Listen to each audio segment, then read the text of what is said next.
দর্শক, এই মুহূর্তে কেন্দ্রীয় শহীদ মিনারে আছেন সহকর্মী জিনিয়া কবির সূচনা। আমরা সরাসরি চলে যাচ্ছি তার কাছে। সূচনা, আগামীকালকে 21শে ফেব্রুয়ারি, মহান 21শে ফেব্রুয়ারি, যেখানে আজ রাতেই ফুল দিতে আসবেন, শ্রদ্ধা জানাতে আসবেন রাষ্ট্রপতি এবং প্রধানমন্ত্রী, যেমনটা আমরা জানছিলাম। কি প্রস্তুতি দেখছেন সেখানে?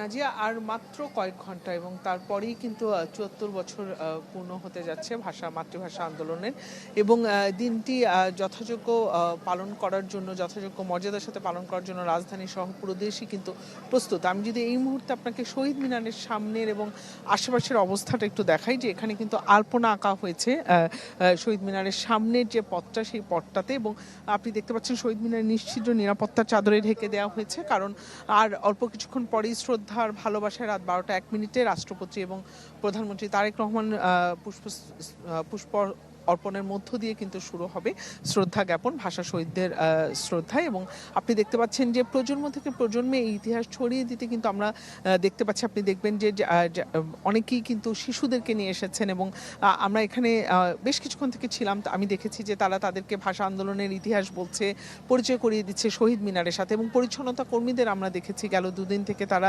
দিন রাত পরিশ্রম করে এটিকে বারবার পরিষ্কার করছেন, এবং পলাশরাঙা যে বেদি সেটিকে আরও সুন্দর করে সাজিয়ে তুলেছেন। এবং আলপনার যে কথাটা আমি বারবার বলছি, সেখানে কিন্তু এত সুন্দর করে আলপনা করা হয়েছে, কারণ এই দিনটি আসলে একই সাথে না যে আমাদের যেমন শোকের, তেমনি কিন্তু গর্বেরও, কারণ এই যে যারা শহীদ হয়েছেন, যারা পাকিস্তান বাহিনীদের রক্তচক্ষুকে উপেক্ষা করে সেদিন যারা বুক চিতিয়ে সামনে দাঁড়িয়েছিলেন, তাদের রক্তের বিনিময়ে যেমন আমরা মাতৃভাষায় কথা বলতে পারছি, তেমন পুরো পৃথিবীকেই কিন্তু একটি মাতৃভাষার দিন উপহার দিয়েছেন তারা তাদের নিজেদের প্রাণের বিনিময়ে। এবং আমি যেটি বলছিলাম যে একটা উৎসবমুখর পরিবেশও কিন্তু রয়েছে, কারণ এটি যে আমাদের গর্ব, সেই গর্বের জায়গা থেকে কিন্তু তাদের যে ত্যাগের ইতিহাস, সেটি ছড়িয়ে দিতে কিন্তু প্রজন্ম থেকে প্রজন্মে ছড়িয়ে দিতে কিন্তু সবাই ভিড় করছে, এবং পরিবারের সাথে নিয়ে এসেছেন এবং আসছেন কিন্তু, এবং অল্প কয়েক ঘন্টা পরেই এখানে সবাই সম্মান এবং শ্রদ্ধা জানাবেন